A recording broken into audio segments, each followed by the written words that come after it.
That shows you how smart the devil is trying to be. I wish I could tell you the history of the name Shadow. When I first got engaged in the devil worshipping, that was back in 1993. The very first thing the devil told me was, rule number 1, you don't know me, I don't know you. These things are not new, they're not strange. These are things that happen in our day-to-day life. As I speak right now, there must be some Satanists who are seated and floating somewhere and trying to find their way in Lake Victoria to go down to that city. There's a serpent that sits in Lake Victoria. I'll tell you more about her.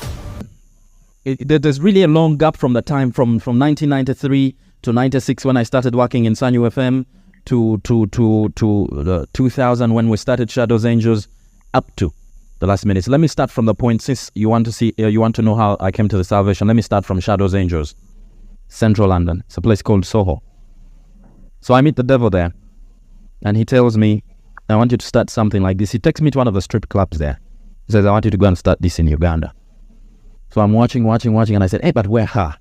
These are Bazungu, they can manage. Where are you going to get a Ugandan girl who can do this? I said, we'll get them. You won't look for them, I'll bring them to you.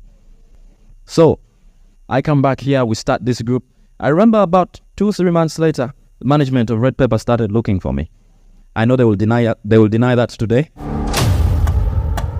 But if any one of you is a witness, you remember that there was not a single issue that went by without Shadows Angels. Do you agree with me?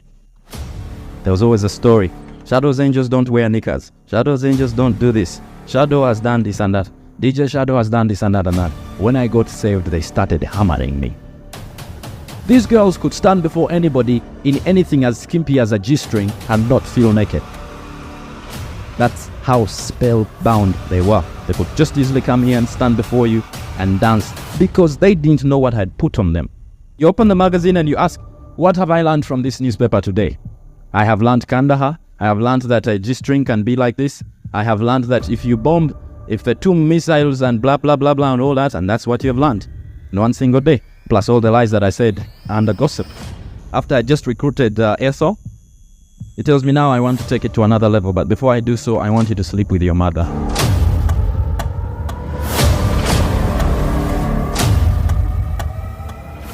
But anyway, you asked me how did I get into salvation. So what happens is Shadows Angel starts and it booms and we start doing all those things. By the way, if you ever attended any Shadows Angel show, I'm sorry, we cast you. We put 4 spells on you.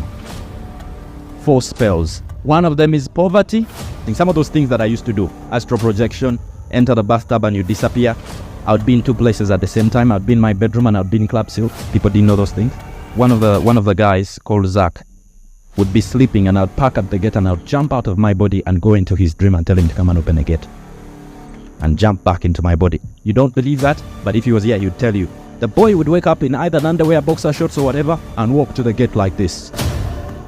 Imagine living in the shadows of darkness, bound by fear, deception, and lies. This was the reality for Roger Mugisha, once known as the Shadow, a man who was deep in the world of Satanism and occultism. But his story doesn't end in darkness. It's a powerful tale of redemption, a transformation only possible through the light of Jesus Christ. In this video, you'll witness how Roger escaped the grip of evil and found true freedom. You don't want to miss this life-changing testimony, so make sure to watch until the end, where Roger's final message may just change your life.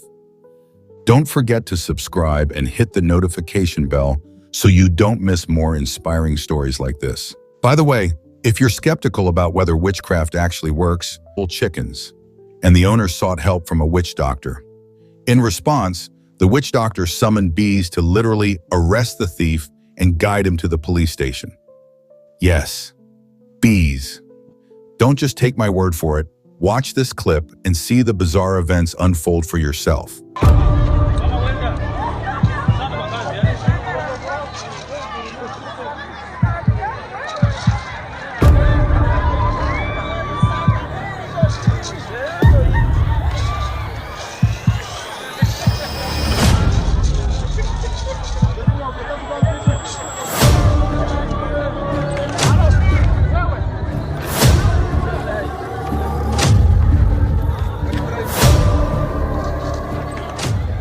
If you're ready to dive deeper, give this video a like and write, "Lord, See the evil hidden in plain sight in the comments below as a commitment to aligning your words with God's will.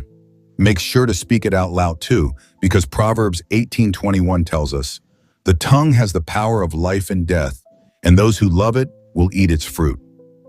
This means that our words carry the ability to shape reality, just as God created the world through his spoken word. Now let's dive into Roger's testimony. Listen carefully. I wish I could tell you the history of the name Shadow. Go ahead. Do you really want to know? How many people here believe the devil exists? Do you know it? If you're seated here tonight, if you come here tonight and you don't think the devil exists, you're in a lot of trouble. I'm telling you. When I tell people I was a Satanist for 10 years and they don't believe it, that shows you how smart the devil is trying to be. When I first got engaged in the devil worshipping, that was back in 1993. The very first thing the devil told me was, rule number 1, you don't know me, I don't know you. Rule number 1. And that's how he keeps on hiding. That's how he comes around. I was in Sibira here.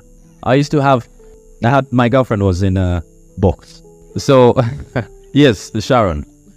So this one day, by the way, because I was a Satanist already, I'd started in my S4 vacation. So by the time I came to campus, I'd already gone to another level. So I had a roommate, he was called Jackson. I remember I put a spell on him that he left the room as soon as I entered it. He didn't know, for some reason, every time I entered the room, even if it was time for sleeping, he'd leave the room. I was in room 133. And I remember this one day when I'd lit candles and I was going to do that satanic worship. I'd closed everything, closed the curtains. I'd forgotten that I'd given my girlfriend a key to the room. So I'd started everything. And as I was getting into it, I hear I'd started a meditation and somebody's opening the door. I jumped. And immediately I put a spell on her to forget what she had seen. I just reminded her recently. I said, do you remember time when you walked in? I said, what? Do you remember time when you walked into the room and you found candles? It's like, what? She just started trying to remember it. But that time I put a spell on her and she lost her memory at that particular moment. Listen, people. Listen, if you're here today, I'm not even going to hide this from you. Yes, there's some of you who are here right now. I have news for you. Your time is up. If you're here and you're Satanist, your time is up. Roger Mugisha, once a thriving entertainer in Uganda's music and media scene, was captivated by the power and influence of fame. But behind the glitz and glamour, Roger's life was spiraling into a dark abyss. He was lured into the occult, joining secret societies and performing satanic rituals. As his involvement deepened, he became known as the Shadow, a man feared for his dark connections and sinister acts. It wasn't just a choice, it became his identity. Roger became a vessel for the demonic forces that wanted to use him to spread destruction. In the secret circles of Satanism, Roger was promised power, control, and wealth. But at what cost? The deeper Roger went, the more he saw the true face of Satanism. It wasn't about power, it was about total control and submission to evil forces. Roger was involved in occult rituals, summoned demons, and obeyed instructions directly from satanic entities. He was tasked with creating entertainment groups that would manipulate young minds, drawing more people into the dark world he was trapped in. But the price was steep. His mind was tormented, his relationships shattered, and his soul felt hollow. He could feel the chains tightening around him with every act of obedience to Satan. The promises of wealth and power only led to emptiness and despair. Many don't realize the hidden dangers of dabbling in the occult, but for Roger, it was all too real. He wasn't just playing with fire, he was consumed by it. In the darkest moments of his life, Roger began to question everything. The rituals that once gave him a sense of power now left him feeling empty. He witnessed firsthand the horrors of the satanic world, the lies, the manipulation, the destruction of innocent lives. Inside, he knew that this wasn't the life he was meant to live. Then came a divine encounter, something beyond the physical world, a light in the midst of the darkness. Salvation, how did you come out of Satan's service? We want to know and give glory to God. How did he rescue you out of that power where you never leave? It looks like it's a city that no one leaves. How did you become a survivor? First, I'd like to give glory to God for that. The fact that I'm out of it, I give glory to God. Now, I'll tell you my experience. I'd already started doing a lot of work for the devil. There's really a long gap from the time from 1993 to 96 when I started working in Sanyu FM to 2000 when we started Shadows Angels up to the last minute. So let me start from the point, since you want to know how I came to the salvation. Let me start from Shadows Angels a bit. I hope you invite me another day and I'll tell you the whole story. But let me start from Shadows Angels. So the devil gives me an assignment. I go to London, air ticket paid for, 10 million shillings on just cash money to spend. Everything paid for. I never struggled with a visa. I never struggled with anything. I just knew when my flight was. I traveled to UK. So I meet the devil those of you who have been to London, you've heard of a town called Soho. It's right in central London. Central London. It's a place called Soho. So I meet the devil there, and he tells me, I want you to start something like this. He takes me to one of the strip clubs there. He says, I want you to go and start this in Uganda. So I'm watching, and I said, hey, but where her? These are Bazungu, they can manage. Where are you going to get a Ugandan girl who can do this? He said, we'll get them. You won't look for them, I'll bring them to you. So I asked where the costumes. He told me you also get the costumes. Then as I realized how the system works, it's very easy. For example, in a country like UK where they have newspapers like Daily Star, Sunday, whatever, Sunday, I forgot the newspaper, Sunday Mirror, yeah. They put pictures of naked women and pornographic pictures, really. A bit like red pepper. A lot like red. Okay, a lot. So I told the devil, what? This thing works hand in hand, you cannot get people like this and you're not promoting them. So he said, we need a newspaper like this. I said, don't worry, I'm working on it. That's what he told me. So that is 2000. And that was before red paper came, eh? I tell the devil, this is going to be impossible. He tells me, don't worry, we'll recruit. These people will tell you that I did not look for any one of them. They came to me. There was only one person who I had to persuade, and that's Ethel over there. That's the one person I had to persuade, and that was on instruction from the devil. Why? Because she has a background of born-again people. The whole family. So that was the isolation. He said, that one you have to recruit. But the rest came to me on instruction. So I come down here. This was March. This was March 2001. March 2001. Shadows Angels started in, the whole concept started around December 31st, 2000. So I travel in February 2001. I come back here in March. I came back on March 8th. I remember it was Women's Day and the elections were going to take place. So I come down here and the devil tells me, start work. I start looking for the girls. I'm like, hey, where are the girls going to come from? The girls started coming to me. So where do I find them? Go to the clubs. I go to the clubs. I just tell them, listen, I think you'd be a good dancer. Come and make a lot of money. I think I'm going to make you a star. Follow me. It was like finding disciples. Yes, it was that kind of This devil also makes disciples. Oh, he is very good at that. He always copies everything that God does, by the way. He loves to copy. So we get these people, they start dancing, and I explained to them, I said, now listen, everybody's going to yell at you, but this is what you're going to do. You're going to put on skimpy outfits. Meanwhile, I'm putting spells on them. These girls could stand before anybody in anything as skimpy as a G-string and not feel naked. That's how spellbound they were. They could just easily come here and stand before you and dance because they didn't know what I had put on them. The devil gave me spells that I put on them. And for them, they wondered why people were making such a big deal. They're like, what's wrong with it? It's just a G-string. And you're saying, what? Are you crazy? That's what spell. These are things they call principalities and strongholds. You're chained. So I come back here. We start this group. I remember about 2-3 months later, the management of Red Pepper started looking for me. I know they will deny that today. But if any one of you is a witness, you remember that there was not a single issue that went by without Shadows Angels. Do you agree with me? There was always a story.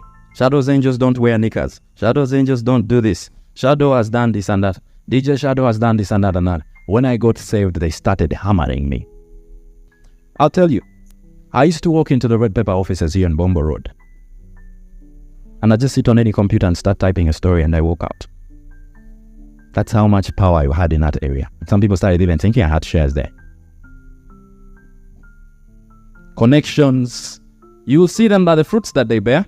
You open the magazine and you ask, what have I learned from this newspaper today?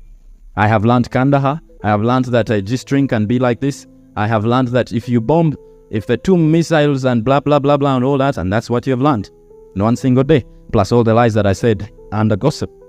But anyway, you asked me how did I get into salvation. So what happens is Shadows Angel starts and, it booms and we start doing all those things.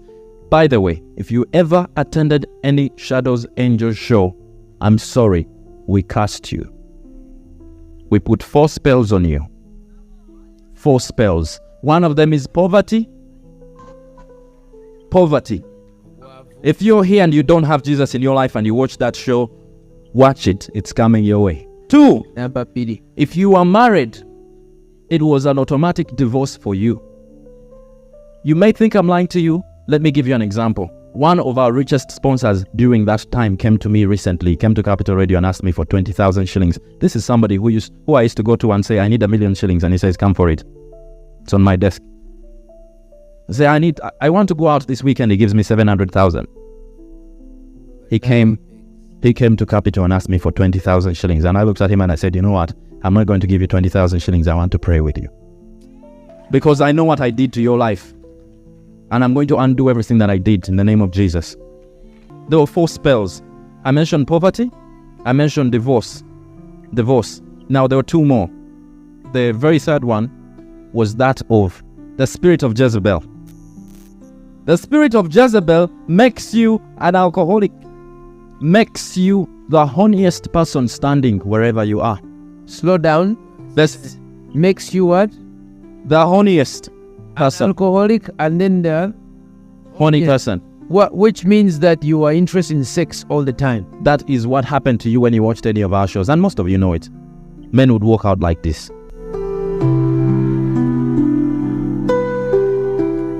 Do you know that? Facts. I came to give you facts today. I was trying to remember the Jezebel thing and it was skipping my mind. The 4th one, curse, bad calamity. Calamity, if you watched our show today and you traveled the next day, you'd go home and only find bad news. Car accident, somebody has died, come for burial. Do this, your child has been dismissed from hospital, school fees, all those problems that come around. So you'd live. What was the intention of this? This is, people have come to watch you. Yes. And they're even giving you. They've even paid money. And then you are giving them bad things. Why? Why? They hate the devil. Well, the devil is the only person who doesn't know what it's like to be a man. Jesus knows. I'll say that again.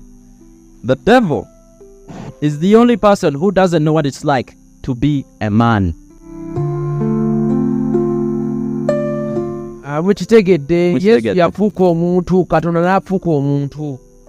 Okay. Good. I want to move into your salvation. Right. So we're doing all those things and casting all these spells. Now the whole time we're doing it, I kept giving the girls instructions. Now this whole thing we're doing called punishment and all that was just blasphemy. People did, if somebody had brains at that time would have understood that punishment is for the wicked. Isn't it? That's how it's written in the Bible. The wicked will be. So we used to have punishment, make people sit on the chair, put their hands behind, tell them to close their eyes, don't touch, don't do this, and the girls will jump all over them and put spells on them. I would like to follow the lives of all the people who participated in that thing because I think right now they're in trouble and they need help. You don't know what the devil does. I'd like to tell you a story. No, but before I do so, let me complete your question. So as I continue working with the devil, then he tells me, this is 2002, last year, 2002 around May, after I just recruited ESO. He tells me now I want to take it to another level, but before I do so, I want you to sleep with your mother.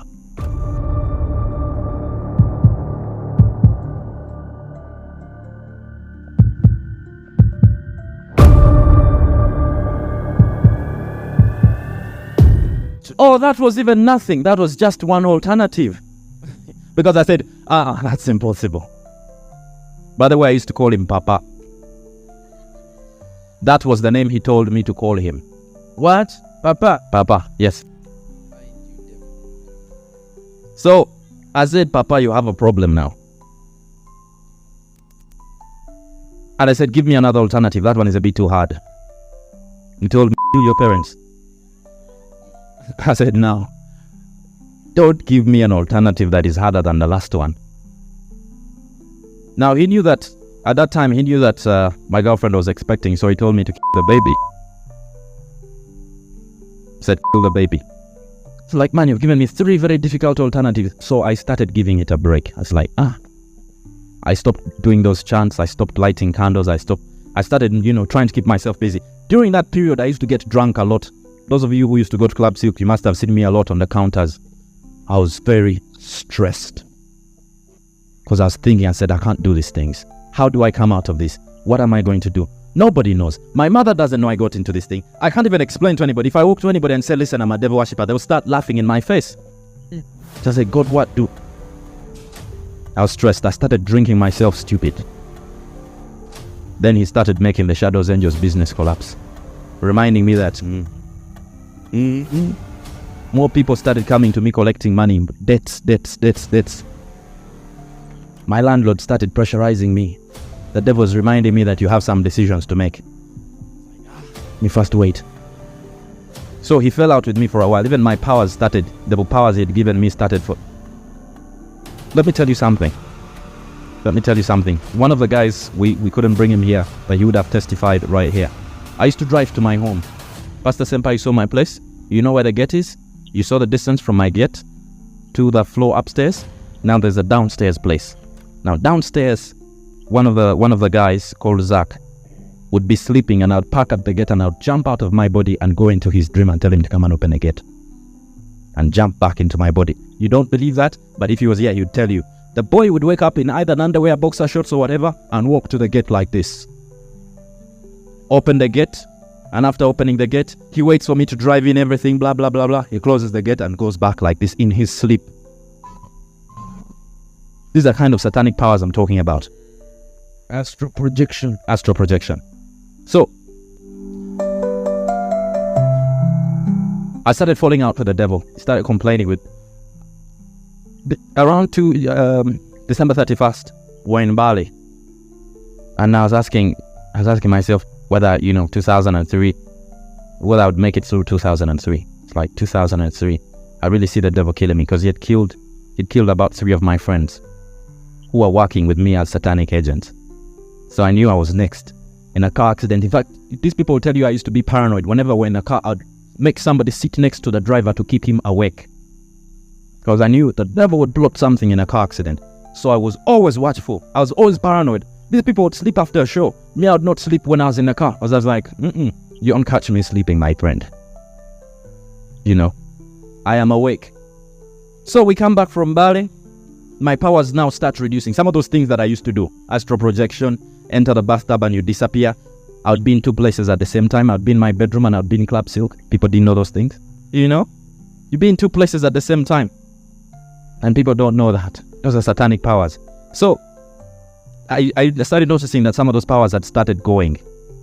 Then I knew now the devil really wants me to go and sleep with my mom, to my parents, or to kill the baby. January 18th, 2003, I'm talking about this year. I call my place of work and I tell them I'm sick. I need to go, I need to take a break. That was a Thursday and Friday. I traveled to Jinja to go and upgrade myself spiritually. What do you mean by that? To go and talk to the devil so that he gives me back my powers. In Jinja, yes. Why Jinja? Why is it shocking you? Let me explain some things to you. Will you allow me to explain? Go ahead. The devil was thrown from heaven. He came down. Lucifer came down with 1/3 of the angels in heaven that he had contaminated. He came down in 4 horns. I was actually sharing that with Pastor. He came down in 4 horns. Tigris, Euphrates. The 2 rivers end up in which lake? Persia. They go through Iraq. They end up in Persia. The 3rd river is the River Nile. The River Nile ends in which lake? Before Lake Victoria was called Lake Victoria, it used to have a name. What was the name? Nalubale means mother what? The mother serpent. Do these things shock you? Kiri kidimoni kinalubale. Nalubale. Do these things shock you? These things are there. You go and ask your grandfathers. You go and say, Munage bine bintu bya chika. Munage bino. These people have been devil worshipping for generation and generation. But I'll tell you something. The founders of this country made one big mistake. They made a covenant with God and they said, for God and my country. That one mistake they made is what is causing God to make this visitation that he's making. And whoever is in satanic worship, whoever says, Munage bine bintu bya chika. Munage bine bintu twakula nabyo. Janku munage bakusali. Then they start cutting those things. Some of you have been exposed and made gateways for the devil. They cut you 3 times and they say, they're putting medicine in you. They've made you a gateway. So you start asking yourself, what is wrong with Arenaitwe? The guy has nothing wrong. What is wrong with Connie? The guy has nothing wrong with him. It's what his parents did to him. I'm not trying to blame anybody today. I'm just trying to tell you about the devil's existence. So I fall out with the devil and Ginger. I go to River Nile. The serpent that sits in Lake Victoria has gatekeepers at Bujagari. They stand as gatekeepers. You don't just go there. You all know the stories of Bujagari. I don't have to tell you. The man who walks on water. You know that if you fall in the river, nobody can pick your body except somebody who has a spirit of Bujagari. You know that. You know that. Guess you didn't know. So I go to Ginger. And I was saying, now I'm going to strike a deal. I'll either talk to these gatekeepers and they start telling me things. What have I done? They explain to me what I've done to the devil. And whether he can give me other alternatives. I left that place. I left Ginger. And that week, I went with a friend of mine. He's called Amon. If you think I'm lying, go and ask him. He's Juliana's boyfriend. Evidence. Please don't hassle him. He's not yet born again. But you can go and ask him. For him, he didn't know why he was going with me. And he also doesn't know why we used this car to go there. It's just now that I got saved and I explained to him and he's like, my goodness. He was shocked. So I go there, I thought I was upgrading. I come out of it. And the devil struck me that week. Badly. I started vomiting blood. Heavy blood. I went to AAR. You can go and check my medical records. They tested for everything. There was nothing. I was vomiting blood. I lost so much weight during that period. So much. Right now I'm even trying to recover. I was vomiting so much. You know there's blood that is mixed with water. These people were even here. Some of them came to the hospital. Amon is one of those people who will be my witness. He one time came home and he was still talking to me. I vomited blood. He jumped and said, you are going to die. I said, man, I don't know what is happening to me. The doctors looked at me and they said, now, we don't know what to do for you. My mother started panicking. You know how moms are like, test for everything. Test for this. Test for that. They tested for everything there was to test. They're like, Kati omwana ono yetaaga Sarah. Say.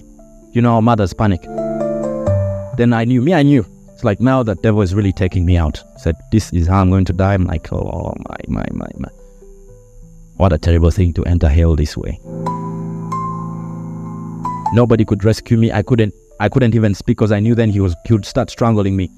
There is one of the girls who left Shadows Angels. Red Pepper wrote their own story, but the real story was that she was beginning to get those strangulations, demonic strangulations. These people were there. They're my witnesses. They will tell you what was happening to her. The girl would start falling down and she would say, leave me alone. And she's kicking. And me, I'll just stand there and I'm making that. I'm in the attack, but I'm standing here. I'll jump out of my body and join in the attack of strangling her. But I'm standing there saying, it's okay. You'll be fine. You're okay. It's all right. It's okay. Listen. These people are looking at me as a humble person who's saying, it's okay. Yet I'm actually not even in my body anymore. I'm there strangling her. That's how demonic I was, my dear. The other things I can't tell you now, they will shock you. So, salvation comes from here. This is where the salvation comes in. That was January 18th, 19th. I jump out of hospital, I go back in hospital again. Because we went to AAR, they said, we don't know what's wrong with you. So I leave and we try another doctor. We go to Joda Clinic, Dr. Tor. You can go there and ask him, evidence. So Dr. Tor looks at me and says, maybe it is some kind of complicated ulcers, because blood. Hey, you know doctors, they always have an explanation. I think those ulcers, it could have, one of those peptic ulcers. He explained something and my mom was like, yeah, I think this doctor knows what he's doing. So they start medication. Meanwhile, I'm not working. And I'm like, hey man, the hospital bill go to about 700,000 on just drip and drip because I couldn't eat anything. There's blood just coming out of me. But me, I knew what was happening. The devil was strangling me and trying to take me. One fine day after I walked out of hospital, I walked back home. When I go home, I said, now I'm going to make peace with the devil. I said, okay, this guy wants to kill me. Let's make peace. So I, get ready for meditation and all those things. I set up. I just come back from work at Capital Radio. Go home, it's about midnight. And I start calling his name. I call him, he's not responding. Call him, he's not responding. Yes, Papa. I was not coming. I don't advise you to use those names. Don't say things you won't understand. You don't know what they might do to you. So I'm chanting the names. The man is not responding. I even start giving him his praises because he has some things that he loves those praises. He loves to be called the Most High. I'm telling you. The devil likes being called the Most High. Which is true actually. He's high all the time. If you know what I mean. He's high on his stupidity. So I start calling out, chanting, no response. There was a voice, for 10 years I'd been talking to the devil. There was a voice that came that day that was different from all the voices I'd been talking to for the 10 years I was doing devil worshipping. And it just said, stop what you're doing. I said, what? Stop what you're doing. You have misled my people for a long time, and I'm going to use you to take them back. So I asked immediately, who are you? Because in the spirit world, the spirits introduce themselves. Who are you? I'm Shadow. Who are you? I'm Lasmas. Who are you? I'm so-and-so. Who are you? I'm so-and-so. So you get those names. So I asked, who are you? For a moment I thought the devil was pulling a trick on me. I said, now he's using this one as a trick to find out whether I'm planning to escape, and he hammers me properly. Final touch. So this is a trick. So I asked, who are you? There was a silence, and I was actually expecting a beating. So I started looking around. I knew the devil can hit you with anything. He can hit you with a wall hanging that is in your living room, and people come and find your body there. And they say, over your foot, they look at you, and even the post-mortem cannot explain what happened to you. That's how the devil kills. So I was there expecting something. But meanwhile, there was that intense electricity that was coming down on me. Intense. I started sweating. So I look around the room and I'm like, who are you? And man, believe it or not, the voice replies, I am the living God. I'm telling you. That, listen to me, that started to change my life immediately. That's where I was like, okay, so what do you want me to do? Then he started telling me so many things. Switch on your TV. I had a small TV in my bedroom that I used to use, because I'd connect Mnet to those ends and to my bedroom. And then I had that small TV, so I'd watch all these blah, blah, blah, the things on a DSTV. For some funny reason, that day, I switch on the TV and there's LTV and Pastor Benny Hinn is saying, what God is telling you. I almost jumped. I was like, these guys have planned these things now. What God is telling you. And he started explaining to me. And I said, now this man is actually talking to me. I lay down on the bed and I was on the TV until 4 a.m. Meanwhile, the whole night, I'm getting instructions. God told me, you go and tell those people what you've been doing. I said, ha ha ha ha. Which people were those? The former angels. Said, you go and tell them what you've been doing. I said, God, that is a bit of a trick. One of the girls is not here. She's called Evelyn. 2 weeks from that time, I was supposed to sacrifice her. What does it mean, sacrifice her? In its real sense. He wanted her blood. So I started thinking, I said, God, you're telling me to go and tell that girl that I was going to in 2 weeks?